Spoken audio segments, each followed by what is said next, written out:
Star Wars The Force Awakens left us with many unanswered questions. Who are Rey's parents? Why is Kylo Ren so evil? What's with 3PO's red arm? But one question we can finally cross off our list is, who is Supreme Leader Snoke? Before I reveal who he is, we must remember that Snoke has to be somebody we've seen in another film. It would be too big of a cop-out for him to end up just being some random new character. In order for Rey's story to tie into the series smoothly, it must revolve around events involving past characters.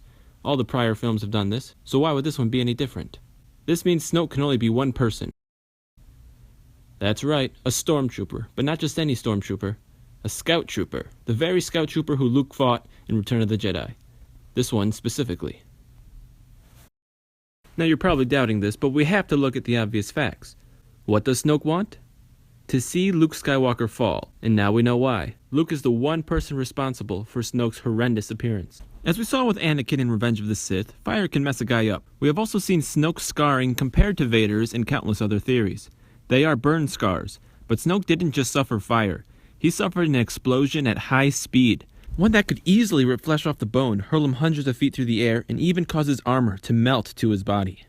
But Snoke's hatred doesn't end there. Once Snoke awoke from his crash, what sight would await him in the sky but the destruction of the Empire and his Emperor? Everything the scout trooper ever fought for and sacrificed just exploded into meaninglessness. Add all this to the fact that Snoke now has nowhere to go. He is stranded on that forest moon with absolutely nobody coming to look for him. Who knows how long he spends there, eating off the Ewok race and letting his anger towards Luke grow stronger by the day. So we get it, Snoke hates Luke and has a taste for teddies, but Snoke appears to be a Sith or something like one.